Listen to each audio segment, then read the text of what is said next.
Welcome to Opposition Territory here at the Philadelphia Sports Table Podcast Show, the longest running weekly Philly sports podcast show in the world, 12 years strong. We got a great discussion coming your way with regard to the Indianapolis Colts. We've got a great guest. It has been some time since we have had him on, but it's good to talk ball with him. We've got Zach Hicks. Zach, buddy, how are you, my friend? I'm doing all right. I mean, I'm imagining you guys are doing a little bit better considering where the shirt I'm seeing that you're wearing there, Yes, Philadelphia. yes. Yeah.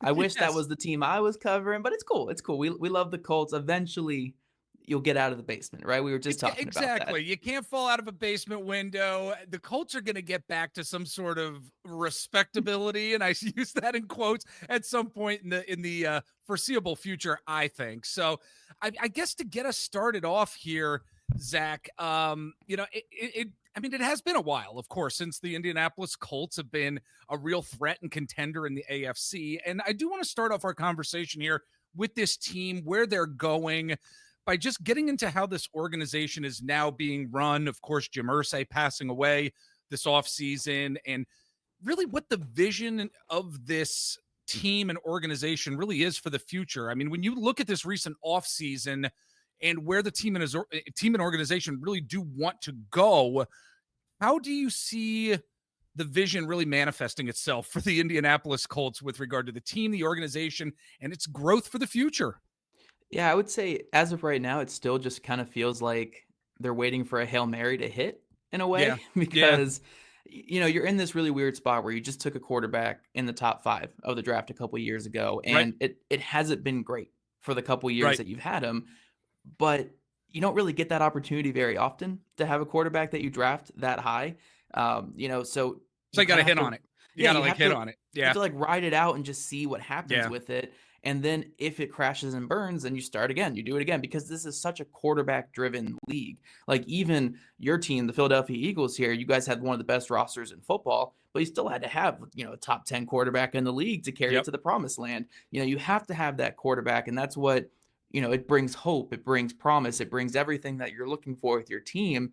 And with this Colts team, we can look through the roster and say, look, they got a good receiver room, all-pro running back, pretty good offensive line with a future Hall of Famer at left guard. Defense gets Louis Anarumo plus a couple big-name additions there on that side of the ball. But at the end of the day, this thing is going to go as far as the quarterback is going to take them.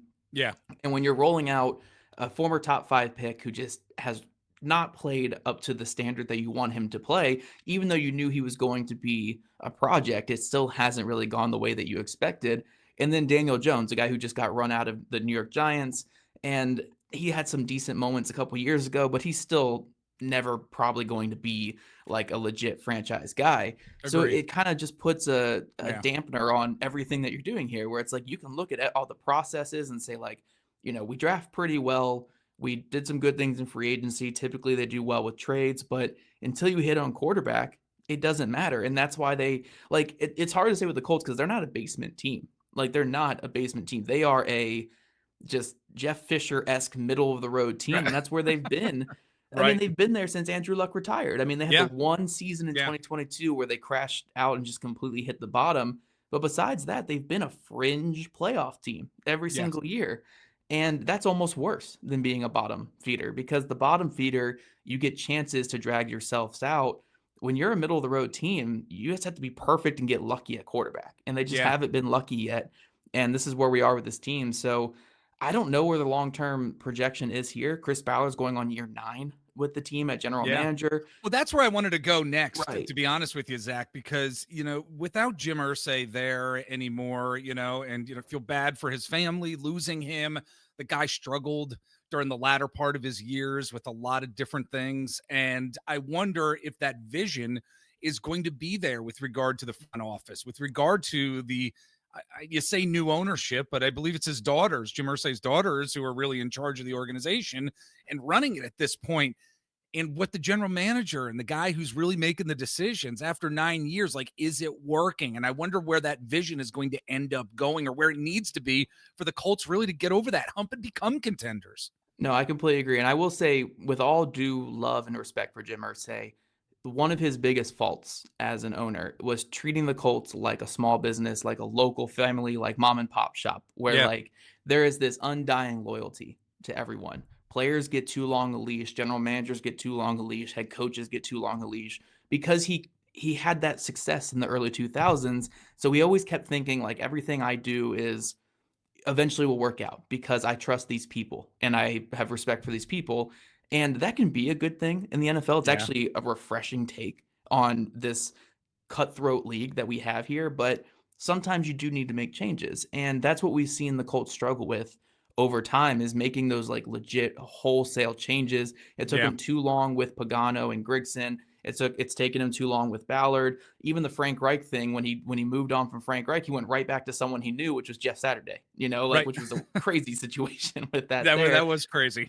Yes. Yeah. So with Jim, he had his faults. My understanding with Carly Ursay, who is taking over as more of the football operations side, is she's been getting ready for this since she was in her early 20s. She's been working in different aspects of the NFL, of the Colts. She's been the head of the team a couple times when Jim was going through some of his issues. And she's ready for this. And my understanding is she's a little bit more cutthroat than Jim.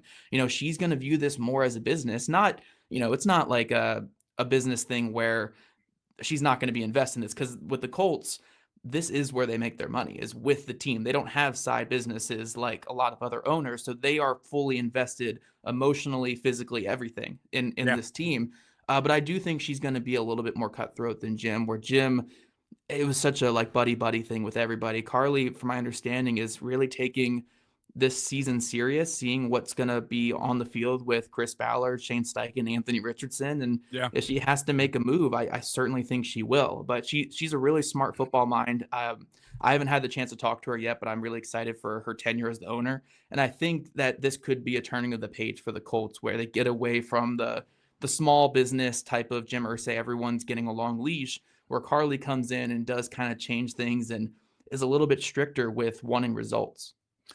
You better get Carly on the podcast for sure. It'd be great to actually hear that. Absolutely. And I'd be remiss, folks, if I didn't say where Zach Hicks here is from, the Locked On Colts podcast. I completely forgot that right off the bat. So yes, Zach is from the Locked On Colts podcast. We love our Locked On community here at the PST podcast show. Loved Locked On Eagles, Locked On Jaguars, Locked On Falcons. We've had various guests on from the Locked On Network here. And Zach, let everybody know where they can find you online if they want to follow you on social, so they can hear what you're talking about.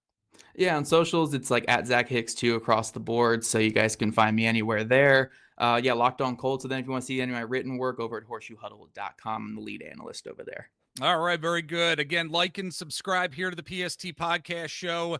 If you are watching on YouTube, if you're listening on any other podcast platform, head on over to YouTube, search out the Philadelphia Sports Table. Again, like and subscribe to us. And we also have some social sites ourselves here. If you're on YouTube, you'll see them in front of you right now. We are on Instagram, Twitter. I am over on TikTok at Mr. Jeff Warren. No, I'm not always talking about sports, as some of you may know. Also, Facebook. You can like our page there. We're on Threads. And also, Eric and I are on Blue Sky, at Jeff Warren over there, at Brick Pollitt for Eric. And with that being said, we got to get into our next topic here, because the quarterback position is so important for where this team is going to go. As you were mentioning, Zach, I mean, there's definitely some uncertainty here with this position, arguably one of the most important in the NFL, even in sports, whether it's this battle we're seeing in camp between Anthony Richardson, Daniel Jones. So I'm wondering, first, how are you looking at this quarterback battle here during camp? And then I got a follow-up question for you after that. So how are things going here in camp with regard to the quarterback talent? Yeah, I think it's kind of been what was expected when it comes to these two quarterbacks, where, Richardson's still so young to where you're going to see this incremental progress from him. Progress isn't linear, so you're not always going to get this big jump. But I think we have seen incremental progress in terms of the mechanics getting better, in terms of the field position getting a little bit better. But I'm not sure if that's still where it needs to be for this team to be a playoff team this year. That's why you bring in a guy like Daniel Jones, where the way I've been describing on the podcast is like on a scale of 1 to 10, he's going to be consistently a 5. You're just going to consistently get that middle of the road, that baseline quarterback every single day. He's going to take a lot of checkdowns. The ball's going to get out of his hand pretty quick. And he's not going to do anything flashy or spectacular, but he can move your offense in neutral to positive situations. He might struggle in 3rd and 10, but if you can get him into 2nd and 2, 2nd and 3, where you have that run pass option at all times, then he Yeah. can be an effective NFL quarterback. And that's kind of where we're at with these guys, where you have to really see if the Colts want to pick between more of the game manager, the just guy who's going to run your offense and not really do much else, and maybe that can get you to your 8, 9, 10 wins, or you go boom or bust with Anthony Richardson, this young player that you've invested in, this player that you took really high, and go boom or bust where like you might win 5 games with him.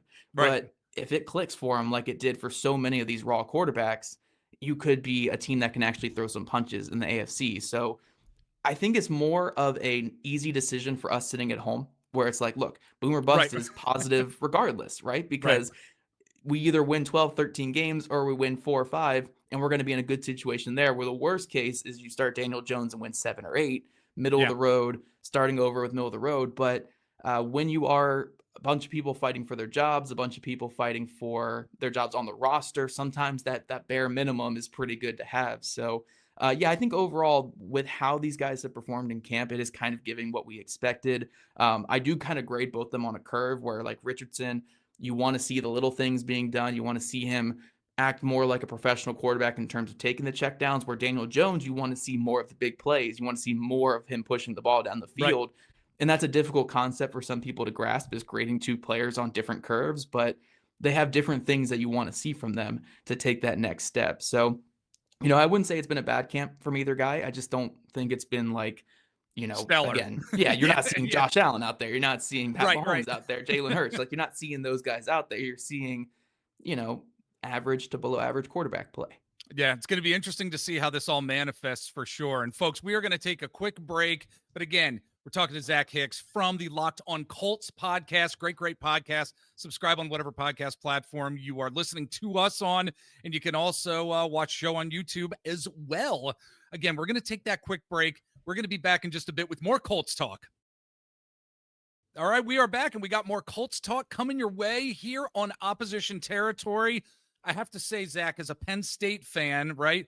As a Penn State fan, I cannot wait to see what Tyler Warren is able to do during his rookie season here in the NFL. But again, that depends on who's going to be throwing him the ball. How do you see Tyler Warren's impact on this team this season and well into the future? What are your thoughts here? Yeah, I think regardless of who the quarterback is going to be this year, so much of what makes Tyler Warren great is the ability with the ball in his hands. Yeah. You know, you want to get the ball in his hands because he is a bulldozer after the catch. He is an enforcer after the catch. And he's a guy who just, like, every time the ball touches his hand, he's already in a running position to keep going. You know, he's going to create so many yards. And when you look at this Colts offense the last couple of years, they were like in the bottom 5, bottom 10, I think in the entire Shane Steichen tenure so far in creating yards after the catch. Part of that is the quarterback, but the other part is just not having the playmakers that can make those things happen with the ball in their hands. So when you add a player like Tyler Warren, who has all this great upside as just a legit pass catcher at all 3 levels, but especially in the short passing game, and add him with a guy like Josh Downs who can create separation at will, I think you have a really, really good potential for underneath passing that can, again, make things work. You don't have to have the Anthony Richardson average depth of target 15 yards down the field when you can throw a tight end screen to Tyler Warren and create those 15 yards naturally. Even the intermediary routes, too, because Tyler Warren's fantastic on intermediate routes. Yeah, I think we're going to see a lot of tight end option type stuff where, like, if we need to get back in the play, we're going to get a little tight end option to Warren and get him those 6, 7, 8 yards that he can create after the catch. I think he's just going to be really good for establishing rhythm with these quarterbacks this season, is helping them get into positive situations, getting into, again, third and manageable, and make life easy for these quarterbacks. And then when we're talking long term, I mean, this is a guy who took in the top 15 of the draft at tight end. You know, you have to have the expectation of him being a Pro Bowl or even better type tight end. And I certainly think he can get there. I mean, I think when it comes to the draft, we really do overreact to a lot of things, you know, where we microanalyze these guys and say, like, well, he doesn't turn exactly the way I like, or he doesn't block the exact way I like, or his usage was a little weird. But sometimes guys are just dominant forces coming to the league. Right. And I'm not saying Warren's going to be like George Kittle or like these top tier tight ends, but I'm not saying he's not going to be that. This was the focal point of Penn State, who was a playoff type team Yeah. this past year. He was a focal point of their offense. Everyone knew where the ball was going at all, every minute of every game. And he still was able to put out just a fantastic season last year. And I think there's a lot of merit to that. And So, we got to wait and see how he develops. We do. right, You know, right, that's right. the name of the game in the NFL. You're a specific talent in college football. You get drafted by a team. You have to develop, and it takes time sometimes. You can't be just dominant right out of the gate, going from one level of play to another. Yeah, I think he's going to be a good player. I mean, he's got the right mindset. He's got the physicality. He's got a really good baseline to start at where, like, worst case scenario, if he doesn't develop, he's still going to be a really good run after catch guy that you can Yeah. use in the short passing game and a pretty good blocker. I think the blocking was a little overanalyzed in this draft cycle, and I think he can be a pretty good blocker in the NFL. So he's going to be a big impact this season, and then we'll see what happens at the quarterback position going forward, like if there's changes there and how big of an impact he's going to be with the future of that position. But I'm really excited for him. I think there's going to be some fun packages with him. I think they're going to use him at fullback sometimes this year as well. Yeah. They're going to use him, wildcat quarterback. I don't think is off the table because Yeah. we saw how much they did it last year at Penn State. He's going to be all over the formation in the Colts offense this year, and I think it's going to be a fun season for him. He is an offensive talent for sure. And another gentleman who is certainly an offensive talent that is going to be critical to this Colts offense is Jonathan Taylor, such a special talent as one of the premier running backs in the National Football League. And I have a feeling a lot of this offense is going to be on his shoulders, Zach, for much of this season. I mean, I think that's how a lot of us are seeing it on the outside of Colts Nation here at this point. How do you see the offense moving forward, really in terms of balancing out the rushing attack and the passing attack and passing game this year? What are your thoughts here? Yeah, I think regardless of which quarterback they start, they're going to have a good running game. Yeah. Especially like Daniel Jones is out there. His one like really successful season, they had like the fourth best rushing offense in football with the New York Giants. Saquon Barkley hitting 1,300 yards, hitting 700 yards that season. So for him to be that neutral to positive game flow quarterback for you, you're going to need a Jonathan Taylor to be just a really effective running back. But Yeah. even with Anthony Richardson, you don't want him backed up in 3rd and 15, 3rd and 16. Like get that run game going, get into 3rd and short, and then bring his legs into the equation on every single play. So he's going to be just massive for keeping these quarterbacks in a rhythm, keeping them in situations that you want them in. But then just talking about Jonathan Taylor himself, I do think he's lost a step compared to where he was in 2021. Okay. He's not the same like full speed just monster that he was, but because his vision is so good, because his anticipation as a running back is so good, this is still like a top 5 to 7 running back in the league. Like he is just so good at what he does. He can create yardage when it's not there, and he can make plays happen. So regardless of which quarterback starts, they're going to have a big influence of zone reads, read options, and pulling defenders out of the box. And that's where a player like Jonathan Taylor can really take advantage and make things happen. So I think the expectation for him is going to be like 1,200 plus yards this year. The way he finished last year was like 700 yards rushing in the final month of the season. Like he finishes so strong in December, and he gets off to pretty good starts as well. So as long as he can stay healthy throughout the year, keep his legs going with these two quarterbacks, I mean, he's a top tier running back in the league and just one of the best overall players that the Colts have had these last few years. Keep him in mind for fantasy football, folks. He's definitely up there for sure. I know I'm going to be targeting him within the first round or two in my fantasy leagues. But, Zach, I wanted to move over to the defensive side of the ball as well, because the Colts were ranked 29th in total yards allowed last year. They were one of the worst defenses in the NFL, but I'm wondering, what are some of the key aspects of this defense that we really need to keep our eyes on as the season starts and as this defensive unit really looks to dramatically improve from last year's performance? What are your thoughts here? Yeah, the biggest thing is the change from a static defense to more of a dynamic defense this year. So throughout all of Chris Ballard's tenure with the Colts, they have gone from Matt Eberflus, who was a Tampa 2, like just cover 2, Tampa 2 type of style guy, to Gus Bradley, who was that Seattle cover 3, where we're not changing too much pre and post snap. They know what we're going to do. We're going to do it. Our goal is to be as good in our technique as possible and limit offenses that way. Yeah. With Lou Anarumo, there is no one style with him. That's always been the calling card of Lou Anarumo is we're going to shift pre and post snap. We're going to make things difficult for quarterbacks, keep their completion percentage down, keep their turnovers high. take the ball away, be a good passing defense, and go from there. It's kind of what we're seeing with like the Vic Fangio style of defense going around the league is the more that you can do pre and post snap to confuse quarterbacks, the better your defense is going to be. And Anarumo was one of the guys at the beginning of this whole process when the Bengals went to the Super Bowl a couple years ago with him. So that's going to be the biggest change with this Colts defense, is going from this very static sit back, we're going to be a good run defense, we're going to be a passive pass defense that comes up and tackles, to now being a nickel-based defense that we might struggle a bit in the run defense because we're going to always have just speed on the field. But our goal is to take away the ball in the passing game. Our goal is to limit those passing windows, make things difficult for quarterbacks, and just kind of create havoc pre and post snap. So it's going to be a drastically different defense, but with the additions of Charvarius Ward, with Cameron Bynum coming in as well, they do have the dogs to run this type of system they're looking for, especially when you factor in DeForest Buckner, All-Pro last year Zaire Franklin at linebacker, and Leatu Latu, a former top 15 pick, getting his second year with the team. So they have all the things you're looking for to be a good defense this year. It's about how well they adjust to this very new style they're bringing, how good the run defense can be, and if any corner on this roster can stay healthy through training camp. Right.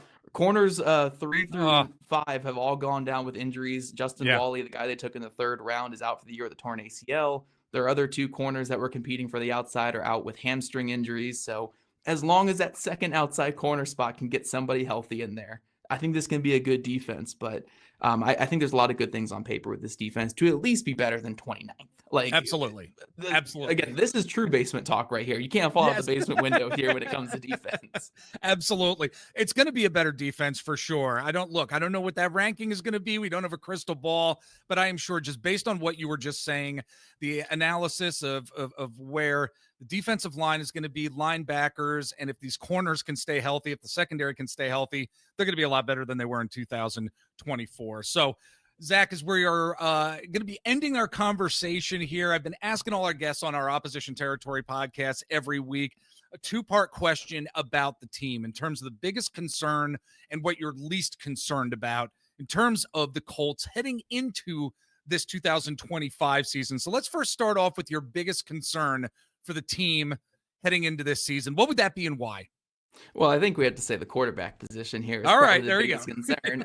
It's just so volatile with these 2 guys back there, where with Daniel Jones, you need everything to be perfect to be like above average. You know, we saw with that Giants team, I know people make a lot of excuses for him with that Giants team when they made the playoffs, but aside from offensive line, they had a great play caller, one of the best rushing attacks in football, one of the best teams at creating after the catch. And they were still 9-7-1, and they won a playoff game against a paper tiger, and then they lost the next round after that. Yeah. I think that's kind of the peak of what you're going to get out of Daniel Jones, which is a fine quarterback to have, but that's not a franchise quarterback. Then you go to Anthony Richardson, and from play to play, from down to down, to series, you have no clue what you're getting from him. It could be a 70-yard touchdown pass. It could be the worst pick six you've ever seen. So I think there's legit concern there on like what these guys can be this year and how far this team can go with it. Because again, the roster is pretty good. It's just, can these quarterbacks elevate it or at least get it to where they need to be? And then when I would say least concern, man, I guess kind of the pass catchers on offense. I'm not really concerned with them.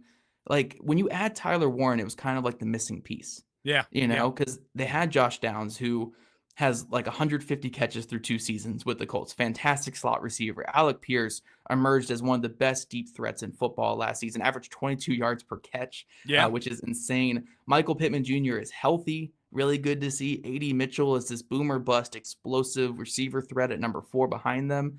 And then you're throwing Tyler Warren in there. This do-it-all guy coming from the college game who was just awesome at Penn State. And again, an offense where everybody knew where the ball was going. Yes. He still produced last year.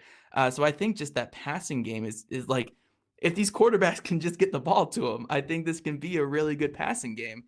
So I have a lot of hope and trust in these pass catchers. It really just comes down to what can these quarterbacks look like and can they elevate this team past that Jeff Fisher-esque 7 to 8 wins that they've been the last couple of years. Again, folks, he is Zach Hicks from the Locked On Colts podcast. Check out everything they have going on. Search them out online. Again, the Locked On Colts podcast. Zach, buddy, it was great talking to you. Thanks so much for taking the time to jump on here. Always great talking to you. Let's talk at some point down the road. I'd love to talk more ball with you, my friend. Yeah, when the Colts are, at 6-6 late in the season, we'll definitely jump back on and talk all about their mediocre team that they are.